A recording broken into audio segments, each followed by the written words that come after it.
Meeting this evening on the shared territory of the Snawas and Qualicums First Nations, and we thank them for allowing us to live, play, and learn on this beautiful part of our island. Adoption of the agenda. Trustees, I'm just going to add one item, 17A, just a little quick review, summary by Carol and myself on long service recognition yesterday. But other than that, could I have a mover and a seconder to approve the agenda? Thank you, Trustee Kellogg. Seconded. Second, Trustee Austin. All those in favor? Carried. Now we can't see people if they're not on screen. Barry, you might have to come on screen.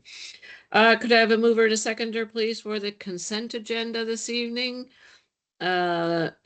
As presented in the package, page 1 to 13. So moved by Trustee Young, seconded by Trustee Kellogg. All those in favor? Carried.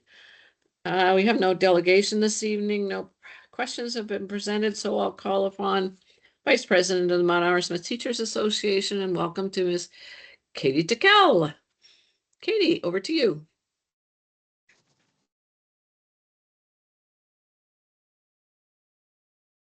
You got to come off mute. Get that mute button. The mic is at the top of your computer. Or it could There be. you go. Oh, No.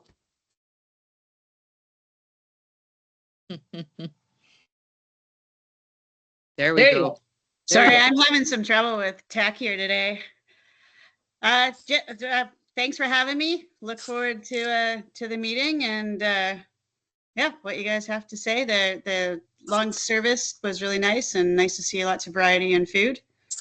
I know it was appreciated at our site, and yeah, not much to say. That's the report for this evening. Okay. That's the report. That's your report. Okay. There we go. I didn't receive an advance copy of DPAC. And is there anyone from DPAC here to make a report this evening? Is there anybody from QP? I'll get to that. I'll get that.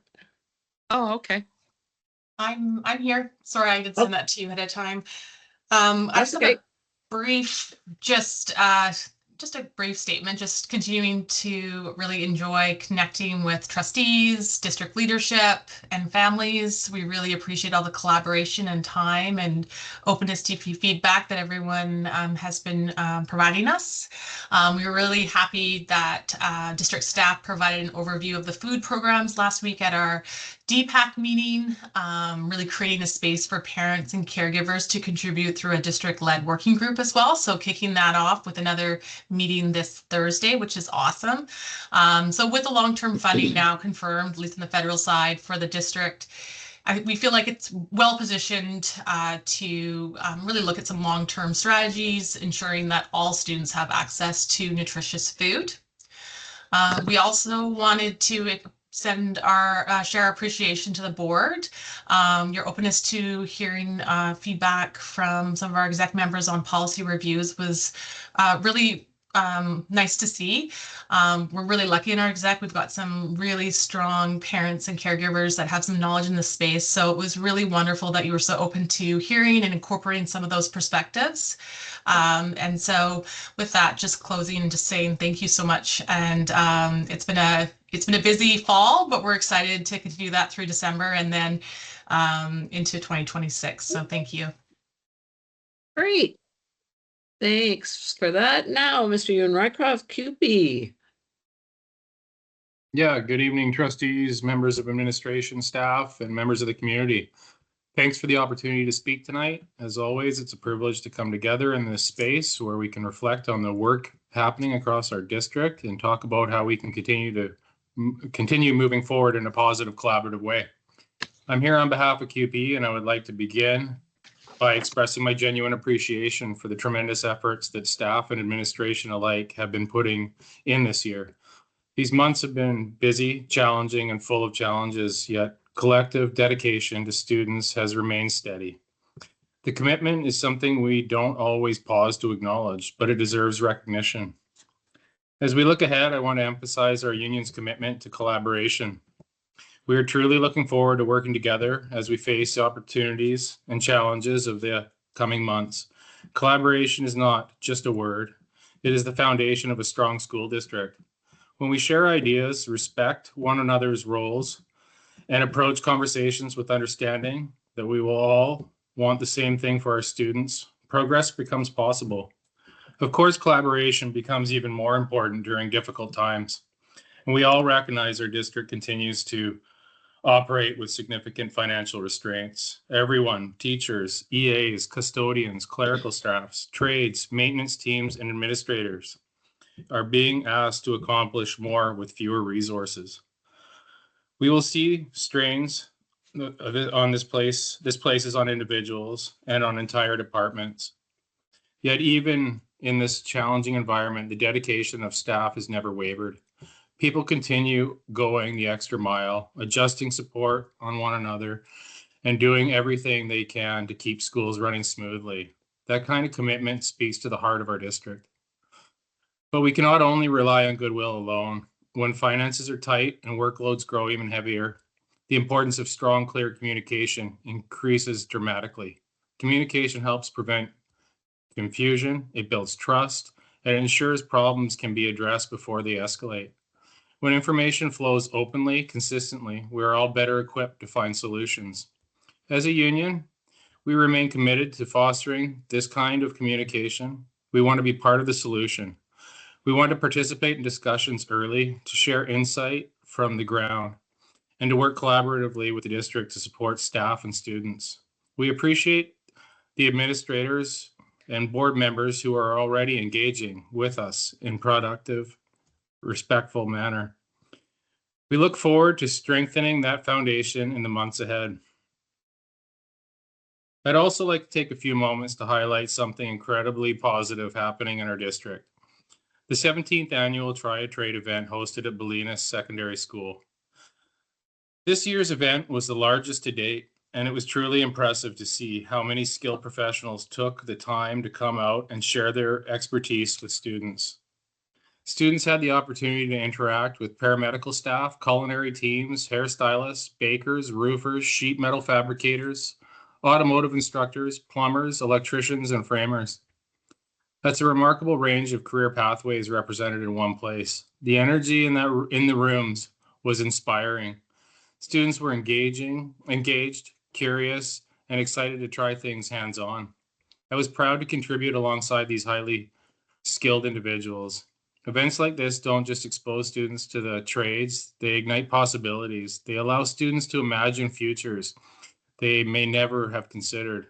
They open doors for those who learn best by doing. And they address an important need in our communities by helping students see the value and opportunity in the skilled trades. Try a Trade brings the trades to life. It demystifies them. It empowers students to say, maybe I can do this. And that spark can shape a student's future in profoundly positive ways. I'm also very pleased to share that the next Try a Trade event will take place at Qualicum Secondary School on December 28th. These opportunities are incredibly valuable, and I look forward to seeing more students take advantage of this upcoming session. As we approach the winter break, it's hard to believe how quickly time has passed. We only have 18 working days left until the break. This time of year is always a mix of excitement and effort. Students are energized, staff are pushing through the final stretch, and everyone is balancing heavier workloads with anticipation of some much needed rest. The new year will bring its own challenges, but it also will bring new opportunities to rest, recess, and continue to work of building stronger supportive learning environments. I remain optimistic because I know that the people in this district care deeply about what they do. I see collaboration already happening. I see communication improving, and I see a genuine desire to support our students and one another. With continued teamwork, open dialogue, and respect across all levels of the district, I believe we will navigate the months ahead with strength, resilience, and shared purpose. Thank you all for your time this evening, for the work that you do every single day, and for your continued commitment to our schools and our students. I look forward to seeing what the new year will bring and the positive work we will continue to build together. Thank you. Thanks for going. I think maybe just a little typo on when the KSS tri-trade is. I would believe it's November 28th, not December 28th, but that's just a slip. That's a little slip. Oh yeah, I do apologize. It's this Friday. No, that's okay. That's okay. Tri-trade is very fun and exciting, and yes, they light up a lot of faces that day with the notion of trying something and getting something done, even if the pipe doesn't fit through the sink and drains out the water on the floor. It is a wonderful experience. So thank you very much. So we'll move on to information items, and I'll call upon Dr. Jory for his superintendent's report. Dr. Jory. Thanks, Chair Flynn. Hello, everyone. Esquela bonjour. We can all start the chant, rain, rain, go away. But the good news this fall has been the tendency for the rain to come down during the week and then let up on the weekends. Though this can be wet for the kids during recess, fair, it has at least been nice for staff and for families who appreciate a little bit of outdoor time when not at work. As mentioned each year, November is conference month in the education world. Exempt staff are taking turns attending events hosted by BCPC, VISA, BCSSA, ITK12, BCSTA, BCASBO, and BCPPPA. I will be joining 3 of our trustees at BCSTA this week, and we're looking forward to hearing what is new and upcoming with the MOECC. Now, for those of you who have no idea what I just Yeah, said, what you just said. good news, we are on the verge of publishing our very own new QSD acronym glossary. This was a suggestion of our new DPAC exec, who heard from parents and caregivers that education jargon can be quite challenging to navigate. The latest draft is now 6 full pages in length, and that is with us trying to only include items that reach the public domain. So their point is well taken. We think that staff will benefit from this document as well. Since sharing it internally for feedback and suggestions, more than one person has exclaimed, "So that is what that stands for. Had no idea." Some other DPAC suggestions landing so far include the new drop-down option for school pack donations in each school online pay portal, the soon-to-be updated cost averaging of internal field trip costs, our recent Feeding Futures food program online presentation that was mentioned, and our upcoming information session on IEPs to take place in February. Business as usual continues around the school district. Fall sports are wrapping up and winter sports are starting. Remembrance Day events are done and planning for winter concerts is underway. FSAs have been completed after some slight delays due to recent government worker strikes. We are now in the process of gathering booklets for our upcoming marking session. Monday was a professional learning day in the district, and our board chair and vice chair made their way around the district to recognize staff and hand out long service pins. Send those photos to me, everyone, so I can be guilted into completely relearning constant contact and sending out another long-awaited and no doubt much anticipated QSD e-news update. Speaking of professional learning, we will be issuing a joint statement signed by myself and MATA President Matt Woods that is intended to remind parents and caregivers why Pro-D matters, that the school year was actually expanded to create those days, and what teachers are focusing on here in the Qualicum School District on those days. As someone who is married to a civilian, as I like to call her, I am well aware that these days can create some questions, and we do hear from the public occasionally on this topic. President Woods and I agree it would be helpful to share this information at this time, and that it would be a good practice for us to do so from time to time in the future. Lastly, I'll just remind everyone who has an interest in school district catchment boundaries or whose families attend Springwood Elementary School in particular that we will be hosting an online session on this topic on January 14th. I will be reviewing some general drivers of this type of work, what we have done in the last few years in response to enrollment change, and outline some possible next steps for the board to consider in response to potential enrollment pressure in the Parksville area. I will leave the other updates to my colleagues, including, I would hope, if we could indulge the board, to give Operations Director Phil Monroe a few minutes, some highlights on our trip to Lasqueti yesterday, as we did one of our consulting trips to the island. As I often do, I want to say thank you to all of our staff for their hard work and enthusiasm this November. It is great to hear all the positive stories about people pulling together to support our students, to give, to grow, to belong, and most importantly, to learn in the Qualicum School District. Pesepka, everyone, thank you and merci beaucoup. Thanks, Dr. Jory. So maybe I'll indulge the board and put Mr. Monroe on the spot to have, after the educational programs update, a False Bay school update and the community consultation that took place there. Trustee Kellogg, comment? Yeah, I just wanted to comment about the acronyms. When I started out as a trustee, I was completely lost. People were shooting off acronyms and yeah, I was completely lost. So I appreciate even though I know a lot of them now, I appreciate the document that has just been made up. So I can completely understand how it'll be helpful to parents. Thanks, Yeah. Trustee Kellogg. Dr. Jory? Yeah, and when the point was brought up, it was a familiar one to me, and I said, yeah, we're actually pretty bad in education, and now that we've done the first couple Oh. drafts of it, no, it's really bad. And so I appreciate the suggestion, and I think a lot of people will appreciate being able to look up those names and those acronyms and say, oh, that's what that is. Yes, of course, be very helpful in the long run for us. Okay, I've just received a quick text that our Director of Operations may like to give his False Bay report next month.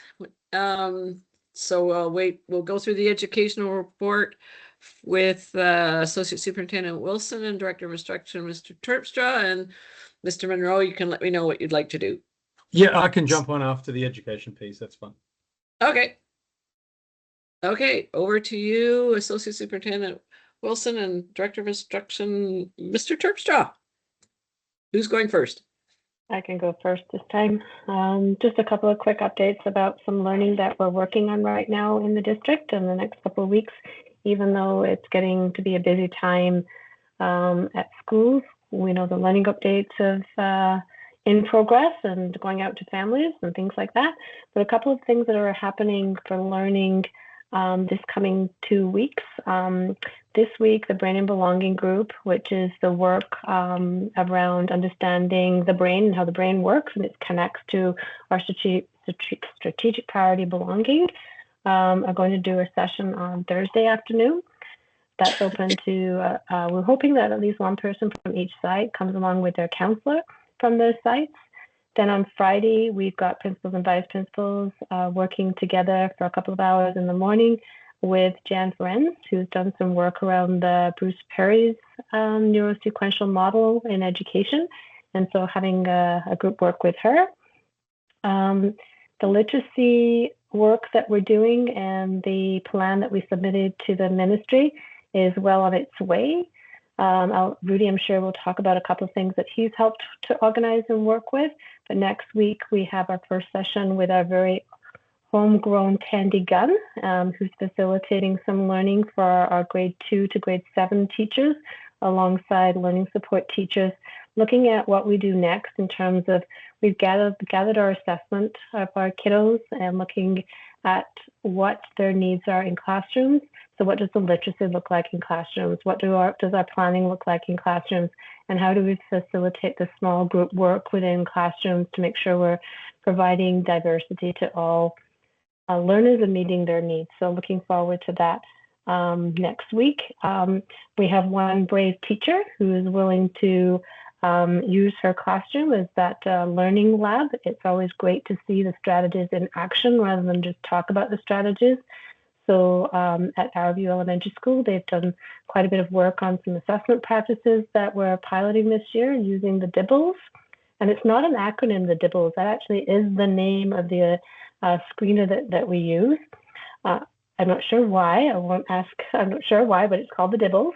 And so now what do we do in classrooms? And so Tandy is going to facilitate a lesson in that classroom at Arrowview, and then we'll debrief afterwards in terms of what were the strategies that she used in the classroom. So, and that's all happening in the next couple of weeks. Jam-packed. Director of Instruction, Mr. Terpstra. I almost have nothing more to add because everybody sort of covered my portfolio in their reports. And I do want to, today I spent the full day, we have the Island Leadership Coalition, which is put on by the BC Superintendents Association Island chapter. And it's a space for teacher leaders, informal teacher leaders to get some training and try out formal leadership.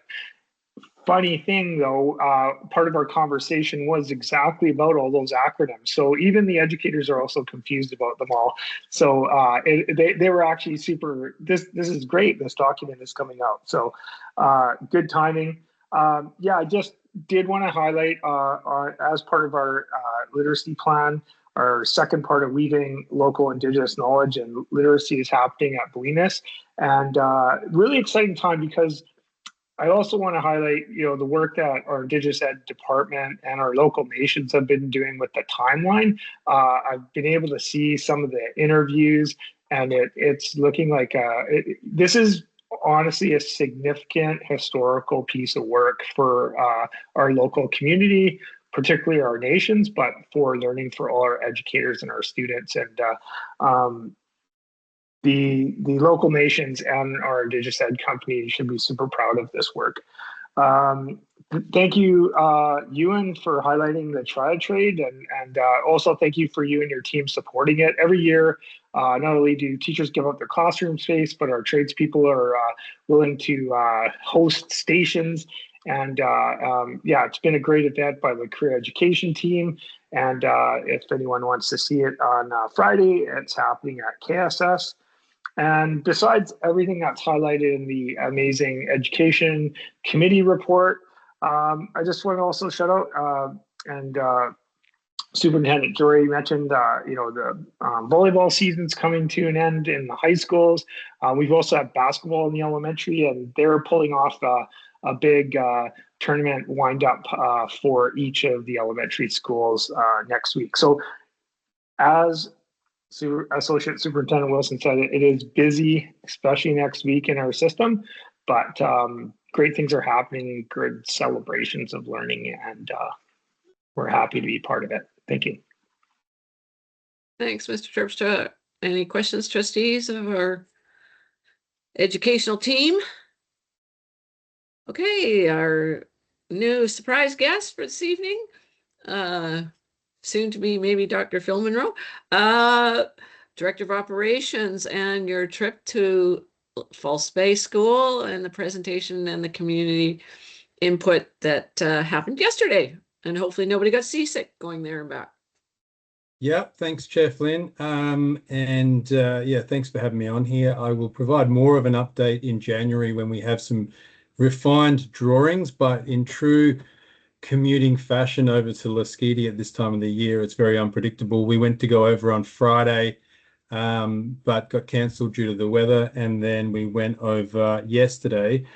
But what I'll do tonight is just provide a bit of a background, sort of where we started and where we are now, and then what to expect here in the next few months.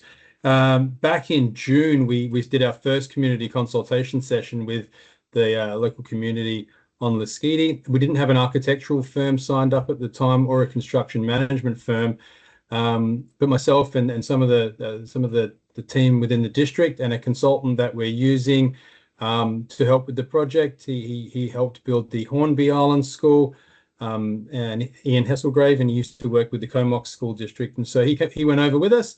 We did an initial consultation and just heard all the feedback from the community. And then we signed on an architect there in July, and we went back over in August and did some really collaborative consultation with some tabletop exercise with some like blocks and building blocks, and heard all the community's guiding principles around how the school should feel and look.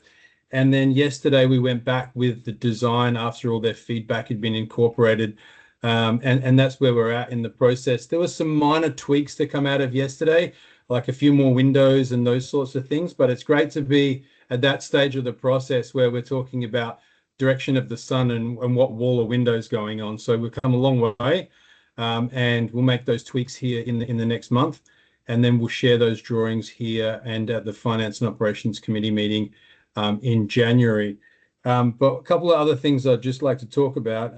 We ran a robust tendering process for the architectural firms, particularly for architectural firms that have built remote schools on Gulf Islands, and targeted those architectural firms.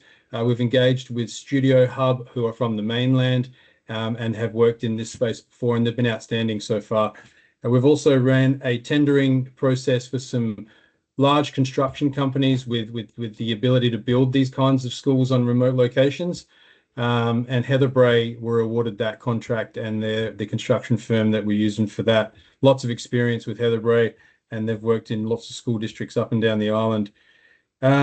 Furthermore, we've been engaging with Chief Rakama from Qualicum First Nations, just to make sure that we're doing our due diligence from an archaeological assessment, but also are we engaging the right bands? Because Lasqueti, as he's informed me, was a bit of a multi-purpose island for lots of different bands, and the waterway was the highway that they travel up and down on. And so he's been amazing in helping us get to this point, and we're going to be engaging with some of the First Nations in Nanaimo, Comox, and Snanawas here as we move forward to the next step of our archaeological assessment. That's really it from an updated perspective. Like I said, I'll bring some drawings forward here in early January to finance operations, and then to the board meeting in January. And happy to take any questions. Thanks very much. Oh, Mr. sorry, Monroe. Chair, So- can I Yep, just add yep, one more thing? Yep, Because it's sure. a really important point, and I think it just speaks volumes to the tendering process that we ran on the construction firm Heather Bray. Some of it was how, when we ran the tendering process, how are they going to utilize local resources and how are we going to benefit the local economy from this project? And I'm just very pleased to say that they've been running job fairs on the island for local resources, and they've gone over there and engaged with all the different accommodations. Not that there's a lot of them, but putting their contractors up in accommodations there, using a lot of the concrete suppliers on the island, and a lot of the resources that's there. So it's a real win for the local community.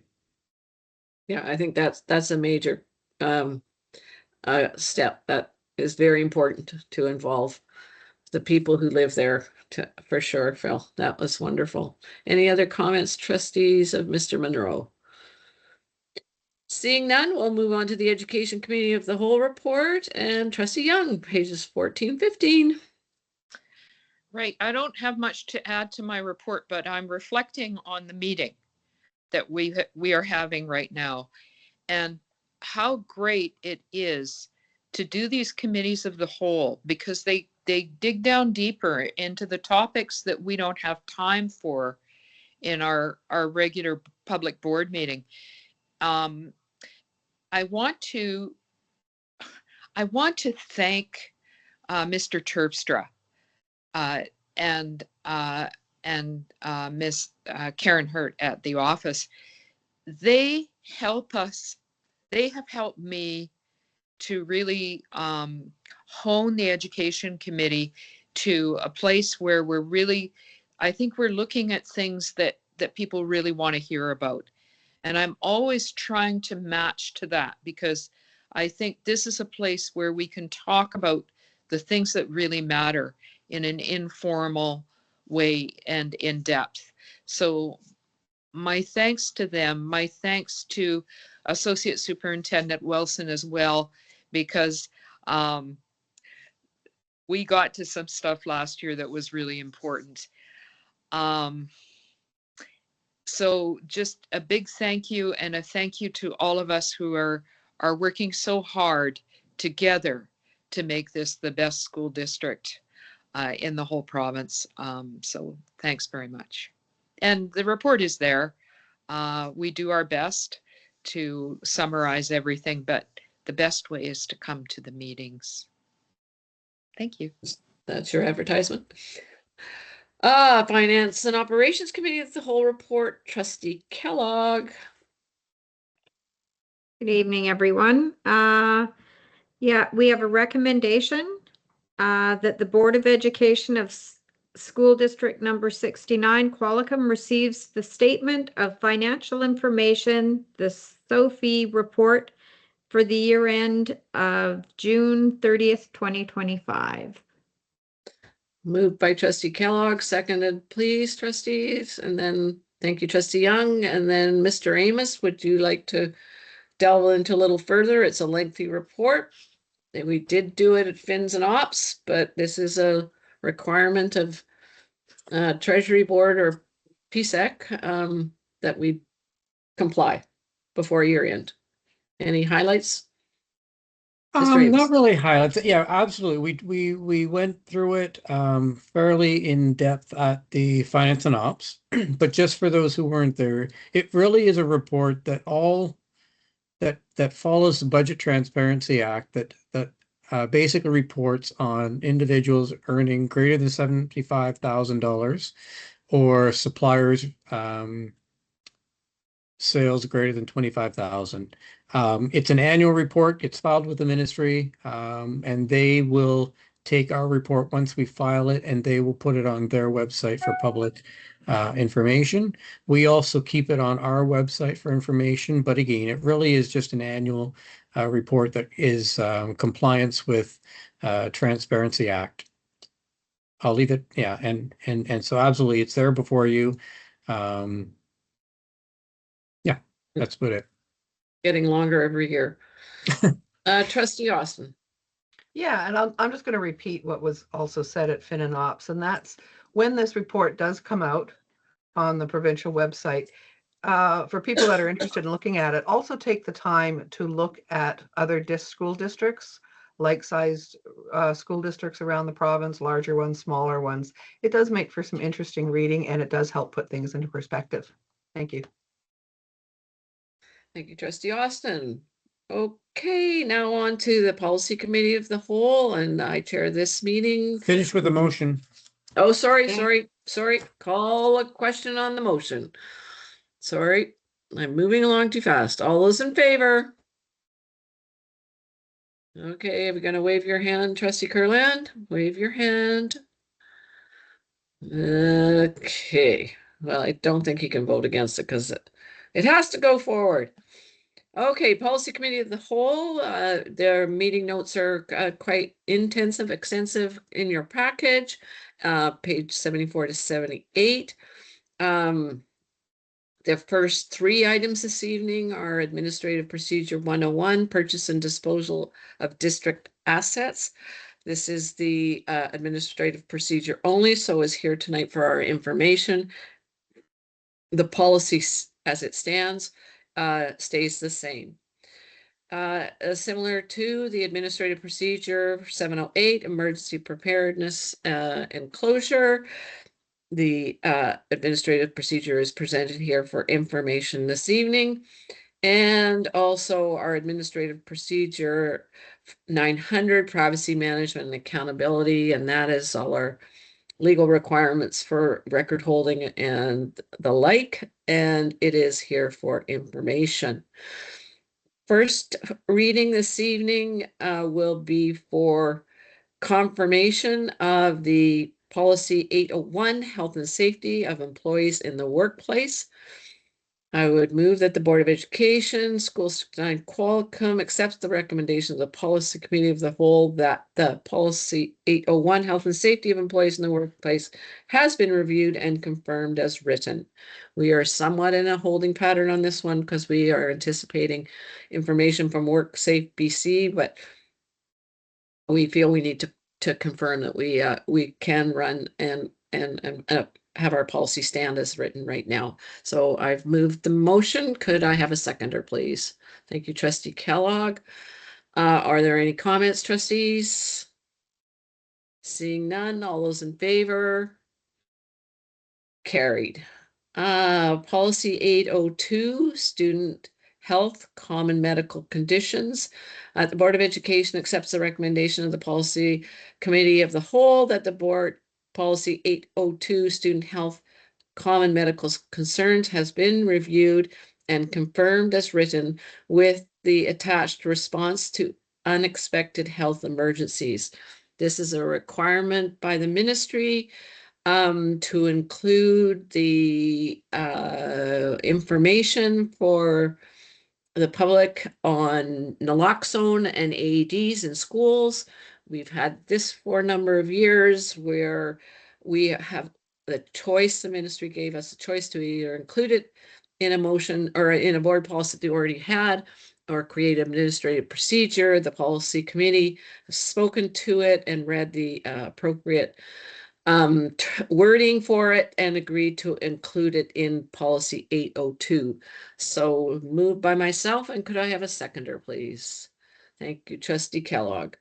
Are there any questions, trustees? Then we can send this off and be in compliance with the ministry. All those in favor?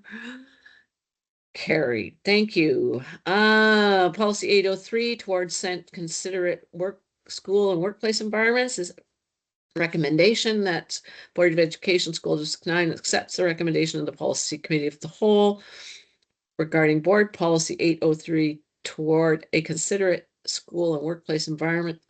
Considerate school and workplace environment has been reviewed and confirmed as written. Could I have a seconder, please?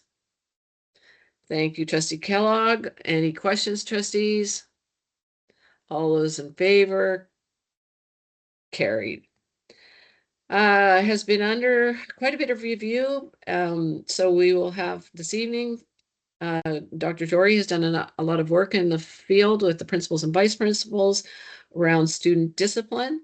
So before you tonight is the first reading that the Board of Education, School District 9 Qualicum approved first reading to adopt the revisions to Board Policy 701 Student Discipline. Can I have a seconder, please? Thank you, trustee Young. Are there any comments, trustees? Call the question. All those in favor? First reading. Thank you. Carried. Policy 710, resolution of student and parent caregivers complaints that the Board of Education, Qualicum approved first reading to adopt revisions to Board Policy 710, resolution of student and parent caregiver complaints. Can I have a seconder, please, trustees? Thank you, trustee Kellogg. This has been at our table for a while, and with the assistance of and confirmation of our DPAC, have included a graphic that they created, and we appreciate their support in that. And so are there any questions, trustees, of first reading? Seeing none, all those in favor? Carried. Policy 700, safe, caring, and inclusive schools, to that the Board of Education Schools and Qualicum approve second reading to adopt the revisions to Board Policy 700, safe, caring, and inclusive schools. Could I have a seconder, please, trustees? Thank you, trustee Austin. Any questions, trustees? Then I'll call a question. All those in favor? Carried. And finally, the Board Policy 709, Board of Education bursary, that the Board of Education Schools and Qualicum approve second reading to adopt the revisions to Board Policy 709, Board of Education's bursary.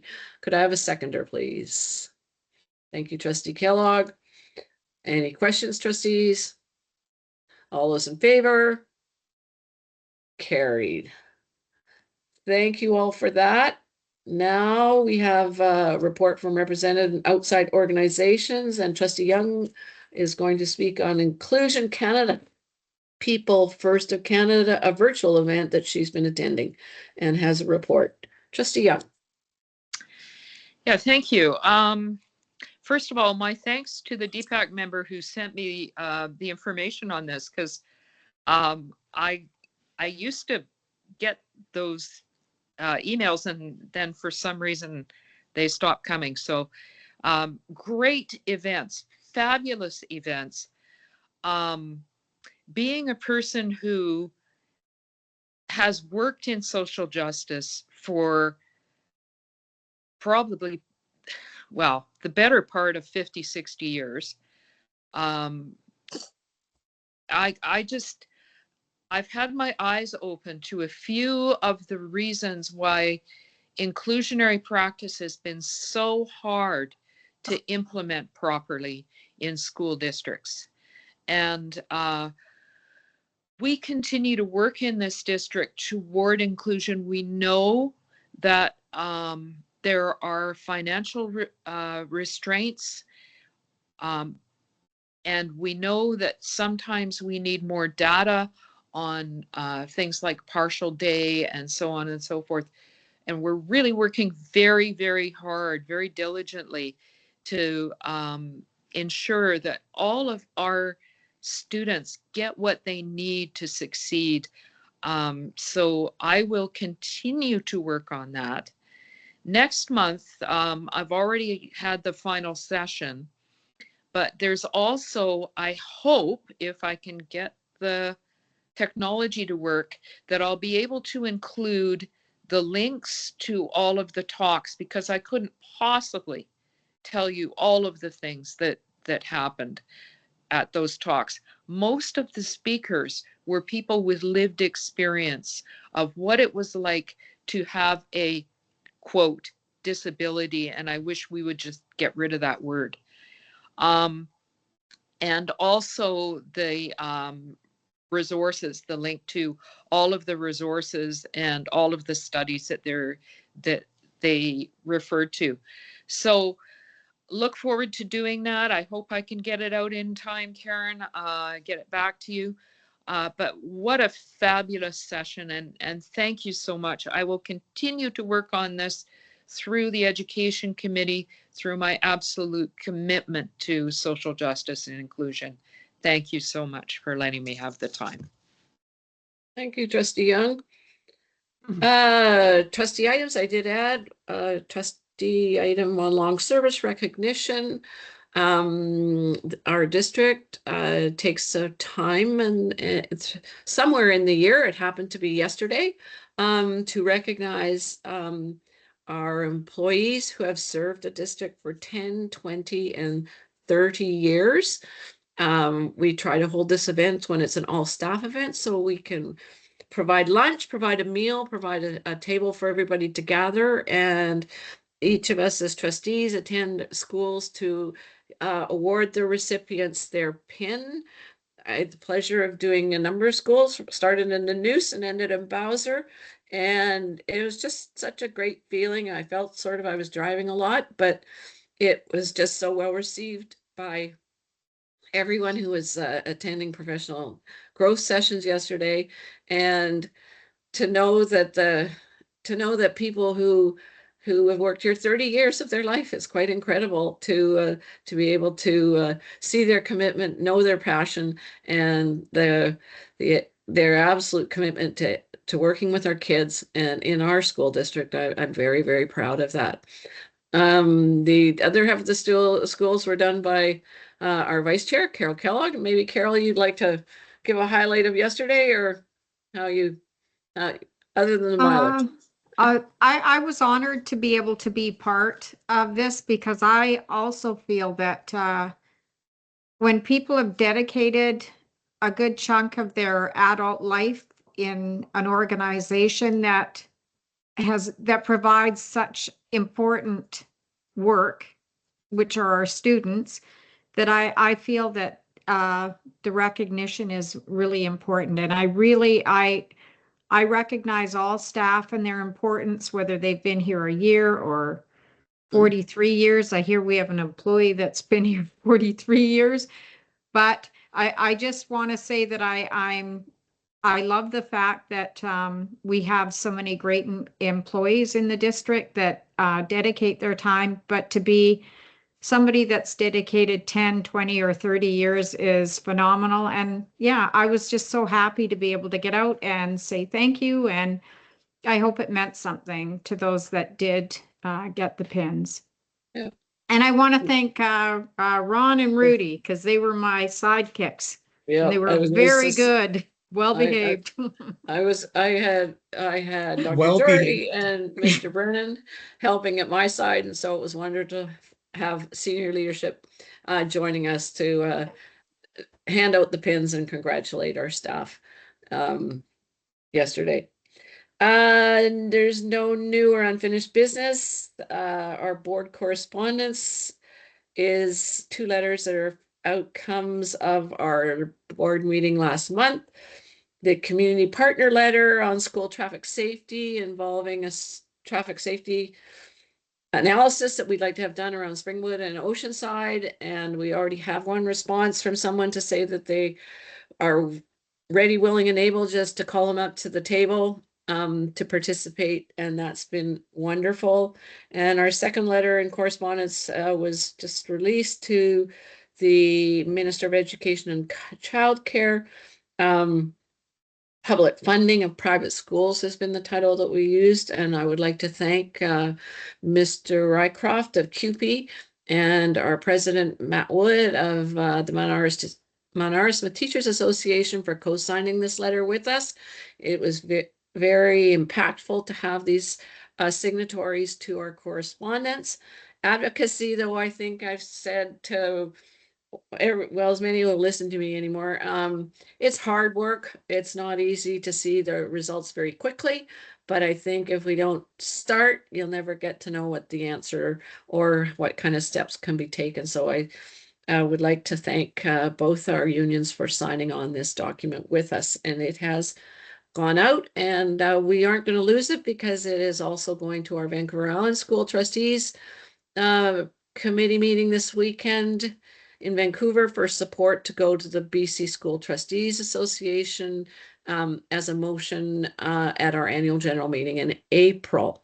So you can't stop and you don't give up, but sometimes it seems like 2 steps forward, 4 steps back. Trustee Austin, you have comment. I do.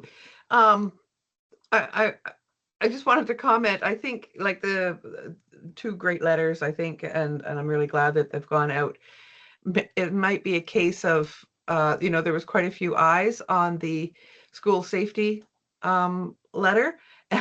I think it's just an oversight, but I don't see a representative from the regional district on there. And I think that that is a must. Yeah, I know. I think that's just an oversight. And it's one of those funny things, I think, when so many eyes are on it, and you just sort of assume that things are there. So maybe we can rectify that and add the regional district. Yep. And I would also like to ensure when it does come down to the meeting times and stuff that maybe we have some local representation in terms of our school admins and parents or something as well. So it's great to hear you've already gotten feedback. So thanks. Yeah. No, that's absolutely a must for sure. Trustee Young. Yeah, I just want to thank Trustee Austin for taking something that I think, I think I said in a kind of a, we should really do this, and just running with it around the public funding of private schools. I think this has been a thing that's bothered me for many, many years. In fact, since the government started funding private schools.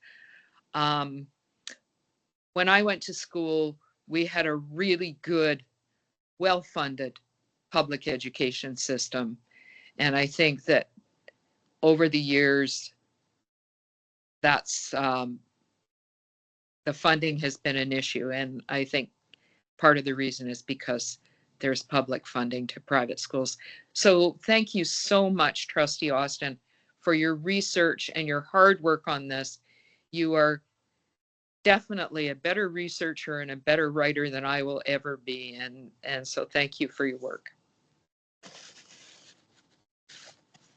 Okay, thanks everyone. Now move on to public question period. Are there any questions? Please do the raise hand feature because I haven't got pinned everybody. I've got 3 pages here. Are there any questions?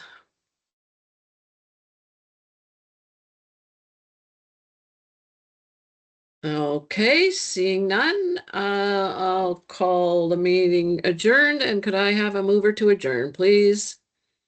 Thank you, Trustee Kellogg. Thank you, everyone, for joining us this evening, and have a pleasant rest of your evening. And we'll see you next month on December 16th, I believe it is. For our final. Is it the 9th? No, I think the board meeting's the 16th before the break. Okay, I've got something weird in my calendar. Okay, thanks very Okay. much. Okay. Bye. think it's the Night ninth. all. I think it's the ninth. Thank you.